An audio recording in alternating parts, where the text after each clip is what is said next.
하나님의 말씀을 함께 보도록 하겠습니다. 오늘 우리에게 주시는 하나님의 말씀은 마가복음 8장 27절부터 9장 1절까지 말씀입니다. 신약 성경 67면에 있습니다. 제가 봉독해 드리겠습니다. 예수와 제자들이 빌립보 가이사랴 여러 마을로 나가실새 길에서 제자들에게 물어 이르시되 사람들이 나를 누구라고 하느냐? 제자들이 여짜와 이르되 세례 요한이라 하고 더러는 엘리야, 더러는 선지자 중에 하나라 하나이다. 또 물으시되 너희는 나를 누구라 하느냐? 베드로가 대답하여 이르되 주는 그리스도시니이다 하매 이에 자기의 일을 아무에게도 말하지 말라 경고하시고 인자가 많은 고난을 받고 장로들과 대제사장들과 서기관들에게 버림받아 죽임을 당하고 사흘 만에 살아나야 할 것을 비로소 그들에게 가르치시되 드러내놓고 이 말씀을 하시니 베드로가 예수를 붙들고 항변하매 예수께서 돌이키사 제자들을 보시며 베드로를 꾸짖어 이르시되 사탄아 내 뒤로 물러가라. 내가 하나님의 일을 생각하지 아니하고 도리어 사람의 일을 생각하는도다 하시고 무리와 제자들을 불러 이르시되 누구든지 나를 따라오려거든 자기를 부인하고 자기 십자가를 지고 나를 따를 것이니라. 누구든지 자기 목숨을 구원하고자 하면 잃을 것이요 누구든지 나와 복음을 위하여 자기 목숨을 잃으면 구원하리라. 사람이 만일 온 천하를 얻고도 자기 목숨을 잃으면 무엇이 유익하리요? 사람이 무엇을 주고 자기 목숨과 바꾸겠느냐? 누구든지 이 음란하고 죄 많은 세대에서 나와 내 말을 부끄러워하면 인자도 아버지의 영광으로 거룩한 천사들과 함께 올 때에 그 사람을 부끄러워하리라. 또 그들에게 이르시되 내가 진실로 너희에게 이르노니 여기 서 있는 사람 중에는 죽기 전에 하나님의 나라가 권능으로 임하는 것을 볼 자들도 있느니라 하시니라. 아멘. 할렐루야. 한 주간 평안하셨습니까? 더위가 조금 가신 게 얼마나 감사한지 모르겠습니다. 그래서 아주 이번 한 주간 더위가 싹 물러가기를 바라는 마음으로 제가 시원한 넥타이를 맸습니다. 여러분의 인생에 하나님께서 주시는 성령의 바람이 그치지 않아서 인생의 더위가 찬송과 또한 감사로 변화되기를 주님의 이름으로 소망합니다. 오늘 8월 15일입니다. 무슨 날인지 다 아실 거예요. 8.15 광복 76주년의 일입니다. 오늘의 역사가 바로 76주년 되는 8.15 광복절인 것입니다. 우리에게는 8월 15일이 광복의 날입니다. 그런데 일본에게는 패망의 날, 패전의 날입니다. 이 아시아에서는 일본이 세계 제2차 대전을 일으켰지요. 그리고 아시아의 주요 국가들을 다 침략하고 고통을 주었어요. 그러다가 일본이 패착을 하게 됩니다. 그건 악수를 두게 되는데 바로 2차 대전에 거의 중립적인 입장에서 참전하지 않고 있었던 강대국 미국을 건드린 거예요. 미국을 1942년인가요? 진주만 미군 해군 기지를 기습적으로 폭격을 합니다. 그러면서 그날 2,400여 명이 미국 군인들과 미국인들이 죽게 돼요. 그러면서 미국이 이제 본격적으로 세계 2차 대전에 참전을 하게 됩니다. 미국은 가만히 있겠어요? 전쟁인데. 자기의 군인들이 2,400명이 기습적인 공격에 의해서 그것도 선전포고 없이 당한 그러한 상황 가운데 이제 일본 본토를 보복하기 위해서 공격을 합니다. 그러면서 1945년 3월인가요? 도쿄에 정말 엄청난 양의 소위탄은 뭐냐면 떨어지면 이게 불이 나는 겁니다. 인화 물질에 의해서 불이 나는 거예요. 일본은 당시 다 목조 가구였어요. 그러니까 이 목조 가구를 보면 불이 잘 붙겠죠. 우리 PPT 넘겨주세요. 목조가구였는데 그곳에 보면 도쿄의 뭐 대부분의 집이 다 타버릴 정도의 엄청난 폭탄을 퍼부었습니다. 여러분 놀라지 마십시오. 그 당시 도쿄의 인구가 600만이었는데 그 공습으로 인해서 인구가 3분의 1로 줄었습니다. 그러면 400만 명이 그로 인해서 목숨을 잃게 되었다는 겁니다. 참 끔찍한 거죠. 그리고 이제 1945년 8월 6일 날 드디어 히로시마에 최초로 개발한 원자폭탄을 리틀보이라고 이름한 원자폭탄을 투하합니다. 보시는 쪽, 바라보시는 왼쪽, 이 원래 히로시마의 그 도시의 모습 항공 사진이에요. 건물들이 빽빽하게 있죠. 그리고 오른쪽이 히로시마의 원자폭탄이 투하된 이후의 모습입니다. 건물 몇 채 남아있죠. 그 건물 남아있는 건 돌, 석조나 콘크리트로 지은 몇 채뿐, 나머지는 전부 다 그냥 완전히 깡그리 다 부서지고 폭파된 것입니다. 다음 사진을 보시면 이로 인해서 히로시마에 16만 명 이상이 거의 즉사하게 됩니다. 그에 관련돼서. 그리고 8월 9일 날 일본이 항복하지 않자 다시 나가사키에 제 두 번째 원자폭탄 팻맨이라는 원자폭탄을 투하하게 돼요. 그리고 그 도시에서도 8만에서 9만 명이 희생당하는 그러한 일이 벌어집니다. 결국 그 이후에 일본은 소련군이 자기의 본토에 들어오는 그것이 두려워서 항복을 하게 됩니다. 안타까운 것은 일본이 원자폭탄 때문에 항복한 게 아니라는 겁니다. 일본이 국민들이 죽어가는 것 때문에 항복한 게 아니라는 거예요. 이게 안타까운 겁니다. 도쿄에서 공습으로 인해서 400만이 죽고 히로시마에서 16만에서 20만이 죽었어요. 국민이. 나가사키에서 8만에서 9만이 죽었어요. 국민이 죽은 것 때문에 항복한 게 아니라는 게 더욱 안타깝습니다. 소련군이 본토에 진입하게 되면 자기들의 천황제, 일왕제를 유지할 수 없을 것 같은 그러한 계산에 의해서 항복을 하게 되었다는 겁니다. 참 그 도쿄, 그리고 히로시마, 나가사키, 아니 일본 전 지역에 걸쳐서 그 삶의 모습은 어땠을까요? 증언자들이 말합니다. 마치 지옥과 같았다라고 말입니다. 정말 지옥이 있으면 이보다도 더 하겠느냐라는 그런 이야기를 합니다. 역사란 사실 그대로 아는 겁니다. 그러면 왜 우리가 역사를 통해서 사실 그대로를 알아야 하느냐? 성찰, 되돌아보음을 위해서입니다. 반성을 위해서입니다. 그러면 되돌아보는 기준이 있어야 할 텐데 이게 중요합니다. 되돌아보는 기준이 무엇이 되어야 하느냐? 그건 결국 사람의 생각이 아니라 주님의 생각입니다. 오늘 말씀의 표현대로라면 십자가, 그것이 기준이 되어야 한다는 것입니다. 2차 세계대전 일으킨 전범국에는 아시아에서 일본이 있었다면 유럽에서는 독일이 있습니다. 독일은 1차 세계대전도 일으켰다가 패망했어요. 그런데 반성하지 않고 되돌아보지 않고 십자가를 붙드는 게 아니라 다시 악의 논리, 힘의 논리를 붙들고 세계 제2차 대전을 일으킵니다. 역시 수많은 유럽 지역에 사상자를 내고 그리고 재산들을 파괴하고는 결국 또 2차 세계대전에서도 패망합니다. 패전해요. 그런데 독일은 놀랍게도 거기서 이제는 십자가를 붙듭니다. 이제는 악의 논리, 힘의 논리를 붙드는 게 아니라 사과합니다.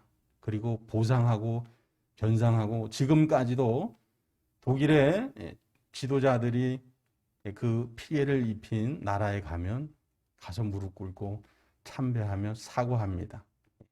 그 독일이 일으킨 2차 대전으로 인해서 죽어갔고 피해 입은 그들을 향해서 사과하고 또한 보상을 하기 위해서 최선을 다합니다. 그런데 일본은 어떤가요? 일본이 지금 며칠 전에 또 총리를 비롯해서 이 정치 지도자들이 야수꾼이 신사 참배하러 갔다는 그런 뉴스를 접했습니다. 야수꾼이 신사가 뭐냐? 신사예요. 그들의 신을 모신 사당 사찰이에요. 그런데 거기에 누가 있느냐? 세계 제2차 대전의 A급 전범들, A급 전범들의 위패를 모아놓았다는 게 문제입니다. 그들은 나라를 위해서 그 나라를 위해서 싸운 게 다른 나라에 엄청난 해악을 끼친 그건 중요하지 않고 자기 나라를 위해 싸웠다는 그 사람들, 그 A급 전범들, 그들을 숭배하는 거거든요. 그들을 찬양하는 것이거든요. 일본은 아직도 패망 이후, 패전 이후에 십자가를 붙들지 않고 있습니다. 여전히 힘의 논리, 악의 논리를 붙들고 있어요. 자, 그러면 이후로 일본이 어떻게 될까요? 예수님은 오늘 말씀을 통해서 분명히 우리에게 가르쳐 주십니다. 일본은 다시 또 패망할 거라고. 다시 또 패전할 거라고. 왜냐하면 그건 하나님께서 정하신 이치입니다. 십자가를 붙드는 이에게는 천국이 예비되어 있고 천국을 누리게 하시겠다는 게 약속이지만 그러나 힘의 논리, 악의 논리로 살아가는 사람들에게는 지옥과 같은 그러한 삶이 펼쳐지며 그 생명을 다한 이후에도 지옥이 예비되어 있음을 하나님은 우리에게 말씀하시고 계시기 때문입니다. 참 놀라운 것은 십자가를 붙들지 않는 그 모습이 그 삶 속에서는요, 매우 보암직도 하고 먹음직도 하다는 겁니다.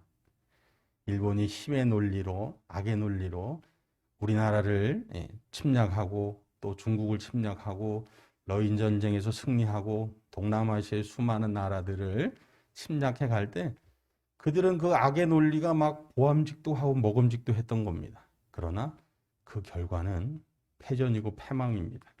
지옥이라는 거죠. 성경은 우리에게 그걸 보여주고 있습니다.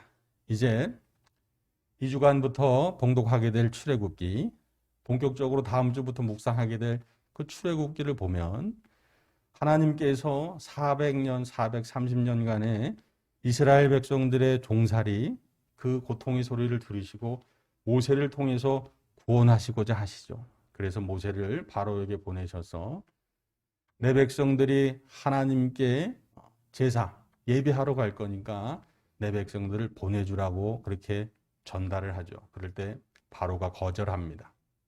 그러면서 하나님께서 내리시는 재앙 10가지가 시작되죠. 첫 번째는 피재앙입니다. 온 강물, 물들이 다 피가 됩니다. 마실 수 없게 돼요.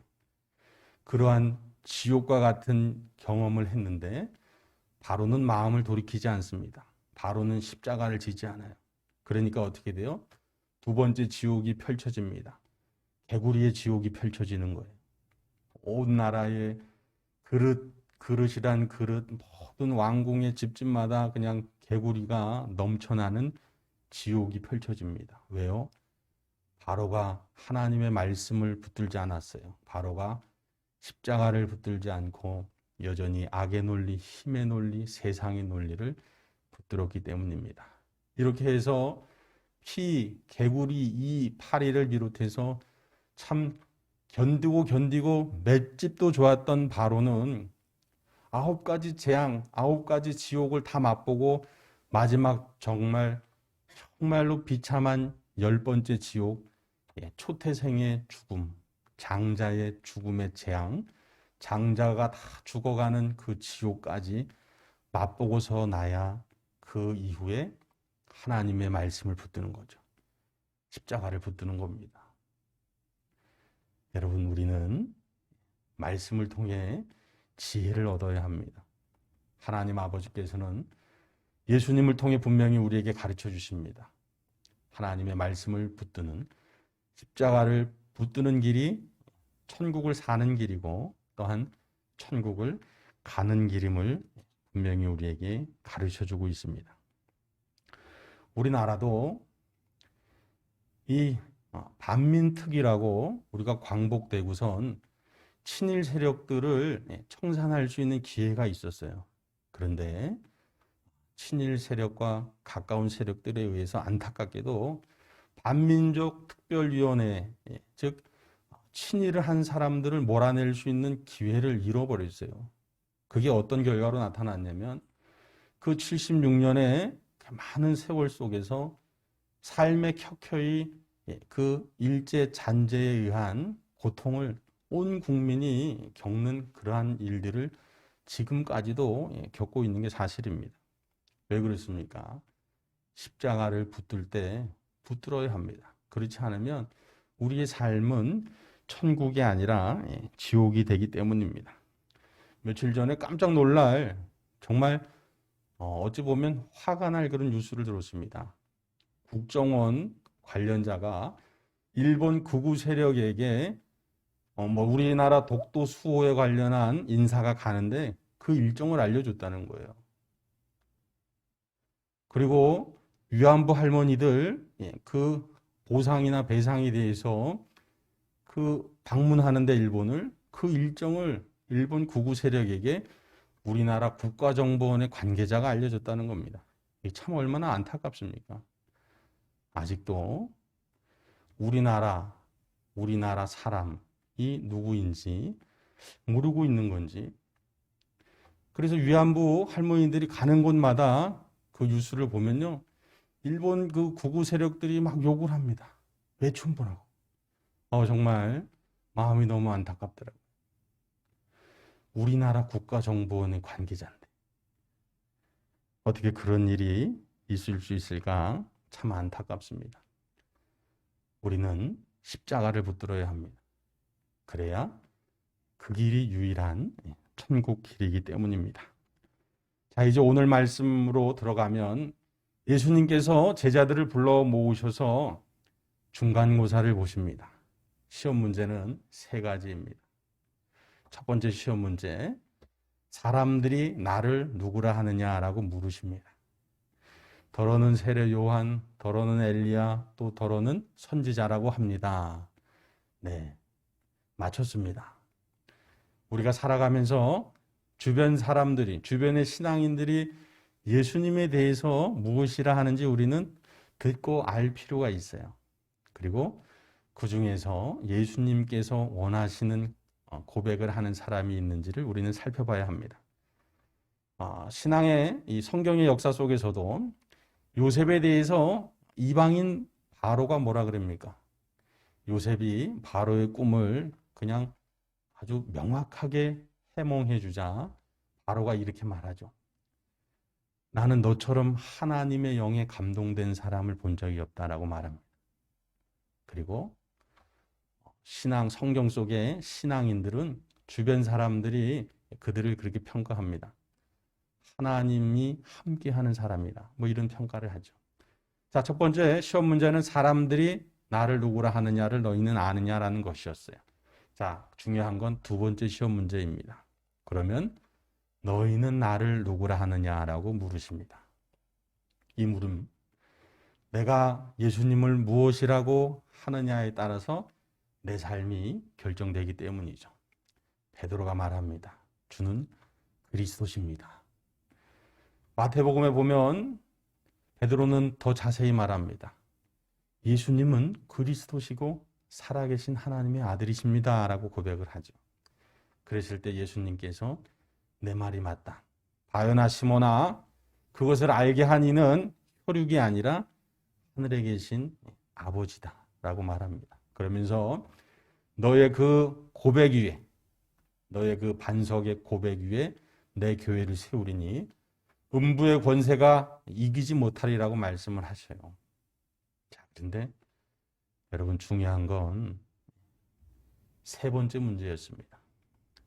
자, 그 고백을 들으시고 그리고 칭찬하신 예수님께서 이제 예수님께서 십자가를 지시고 대속의 죽음을 맞이하시고 그리고 죽으신 지 사흘 만에 다시 부활하실 것을 오늘 말씀에 보여주죠. 첫 번째로 사람들에게, 제자들에게 말합니다. 자, 그런데 이게 세 번째 문제예요. 그런데 베드로가 예수님을 붙잡고 항변합니다. 무슨 말을 항변했다는 거겠어요? 예수님 왜 그러세요? 예수님, 그런 말 여기서 하시면 어떡해요? 예수님. 베드로의 마음은 나중에 보면 알게 됩니다. 그냥 베드로는 예수님께서 수많은 이적을 행하시는 능력의 그러한 주님이셨기에 다윗과 같이 세상의 군왕과 같이 군사력으로 힘으로 이 이스라엘을 구원하실 그런 분으로 생각을 했던 거예요. 그런데 그렇게 해야 할 분이 십자가 대속의 죽음을 하신다니, 십자가를 지신다니 베드로는 얼마나 황당하겠습니까? 그래서 베드로는 예수님을 뜯어 말리는 거죠. 예수님 무슨 말씀하시는 거예요 지금? 그때 예수님께서 베드로에게 꾸짖으십니다. 사탄아, 내 뒤로 물러가라. 너는 하나님의 일을 생각하지 아니하고 사람의 일을 생각하는구나 라고 말씀을 하십니다. 이 말이 무슨 말입니까? 구원, 내가 그리스도라면 나는 십자가 대속을 통해서 너희를 구원할 그러한 메시아라는 말씀을 하시는 거예요. 너희는 나를 따라와야 하는데 그 길은 세상의 힘, 악의 논리로 가는 길이 아니라 자기 십자가를 지고 자기를 부인하고 내가 간 그 길을 따라가는 것, 그것임을 이야기해 주고 계시는 겁니다. 자, 이게 왜 중요한가요? 우리가 신앙생활을 한다고 하지만 예수님을 이야기하면서 우리의 삶 속에서는 세상의 우상을 섬기는 경우가 너무 많습니다. 교회에 대한 여러 이야기들, 뉴스들 보게 되면 가슴이 먹먹할 때가 있어요. 어떻게 교회가 몇천억짜리 땅을 사고 뭐할로 교회가 몇백억짜리 비자금을 모아두어야 할까? 예수님을 주는 그리스도시요 살아계신 하나님의 아들이십니다라고 문자적으로는 맞게 고백을 했지만 그러나 실제 그 삶 속에서는 십자가를 지고 있지 않은 모습을 보게 됩니다. 그 모습에 세상 사람들은 기독교를 비난하는 그러한 또 부분들이 있고요. 우리의 삶에 대해서 구체적으로 이야기하지 않지만 그러나 우리도 살아가면서 늘 이 선택의 순간에 서게 된다는 것입니다. 입술로는 주는 그리스도시요 살아계신 하나님의 아들이십니다 고백하지만 내 삶 속에서 십자가를 선택하고 또 아니면 세상 선택할 그 순간 어쩌면 우리는 때로 세상을 선택할 때가 있다는 겁니다. 그것을 예수님은 베드로를 통해서 우리에게 경고하고 계십니다. 아니야. 십자가 지지 않는 길은 천국 길이 아니야. 십자가 지지 않는 길은 구원의 길이 아니야. 나는 길이요 진리요 생명이니 너희가 나로 말미암지 않고는 아버지께로 하나님의 나라에 천국에 올 자가 없느니라 말씀하셨는데 바로 그것입니다. 우리가 천국 가는 길 되신 예수님을 따라간다면 우리는 예수님의 말씀과 같이 자기를 부인하고 자기 십자가를 지고 예수님을 따라가야 합니다. 왜요? 그 길이 유일한 천국 길이기 때문입니다.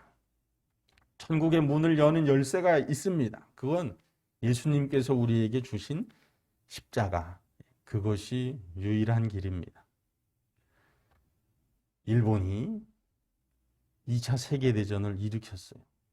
그 선택이 잘못됐죠. 십자가의 길이 아니었습니다. 패망했어요.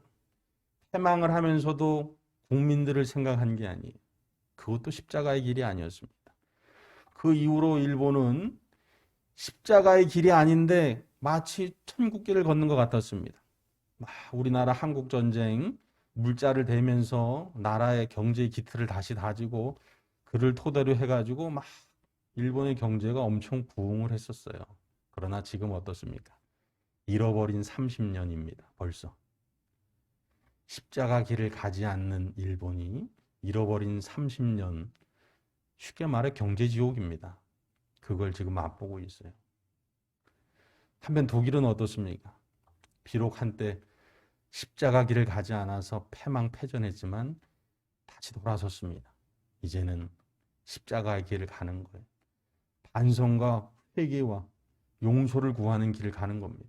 그리고 피해에 대해서 적극적으로 보상하고 배상하면서 그 슬픔, 그 아픔을 보듬으면서 가는 겁니다.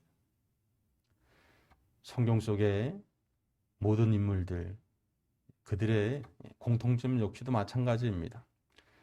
결정해야 할 순간, 나는 가룟 유다와 같이 은 30을 선택할 것인가, 십자가를 선택할 것인가. 예수님의 우리를 향한 말씀은 분명합니다. 누구든지 나를 따라오려거든 자기를 부인하고 자기 십자가를 지고 나를 따를 것이니라. 그 길이 유일한 천국 길이기 때문입니다.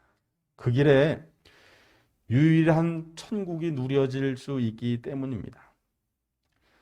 지난주 강종근 목사님에 대해서 제가 여러 차례 말씀드렸습니다. 제가 받은 감흥이 너무 커서 다음 주에도 또 말씀드릴 수도 있을 것 같아요. 1942년 그분은 신사참배, 일왕숭배를 거역하고 항거하다가 서대문 형무소에 끌려가서 그곳에서 1942년에 그 고문으로 인한 병으로 이 삶을 마감하신 분입니다. 철원제일교회를 사역하시고 그곳에서 독립을 위해서 출애굽기를 늘 설교 본문으로 삼으시고 교인들에게 독립에 대해서 이야기하셨던 분인데, 그분이 그 일제 경찰에 의해 고문을 당하고 결국 그로 인해서 죽어가시면서도 하신 말씀이 참 놀랍습니다. 저를 부끄럽게 합니다. 나를 고문한 일본 경찰들을 미워하지 마시고 용서하시오라는 겁니다. 그가 강종근 목사님께서 그 부인에게 하신 마지막 말씀입니다. 그리고 오늘 찬송했던 488장 이 몸의 소망 무언가를 찬송하시고 그리고 천국길을 가셨다고 합니다. 사랑하는 성도 여러분, 한 주간 우리의 삶 속에 많은 어려움들, 문제들이 있을 수 있습니다. 그러나 지옥과 천국을 결정하는 건 그 문제들이 아님을 우리는 다시금 알아야 합니다. 예수님께서 그걸 우리에게 보여주고 계시거든요. 내 삶을 지옥과 천국으로 나누는 건 십자가의 유무이지 고난의 크고 작음이 아니라는 겁니다. 자, 그렇다면 우리는 예수님의 말씀에 순종하셔서 내 주시고 그리스도이시고 나의 하나님이신 바로 예수님을 따라 십자가 지심을 통해 천국을 누리시고 또한 한 걸음 한 걸음 천국을 향해 나아가시기를 주님의 이름으로 축복합니다. 기도하시겠습니다. 거룩하신 하나님 아버지, 베드로에게 하신 예수님의 말씀을 믿음으로 듣게 하시고 받게 하시니 감사합니다. 그동안 신앙생활하면서 힘들고 어렵고 고민되던 문제들을 예수님의 말씀을 통해 해결하게 하셨사오니 이제 고백에 합당한 십자가 지는 삶, 자기를 부인하고 예수님을 따르는 삶을 살아가게 하여 주옵소서. 그리하여 우리가 있는 그곳이 천국이 되게 하시고 우리가 내딛는 걸음이 천국을 향한 전진이 되게 하여 주옵소서.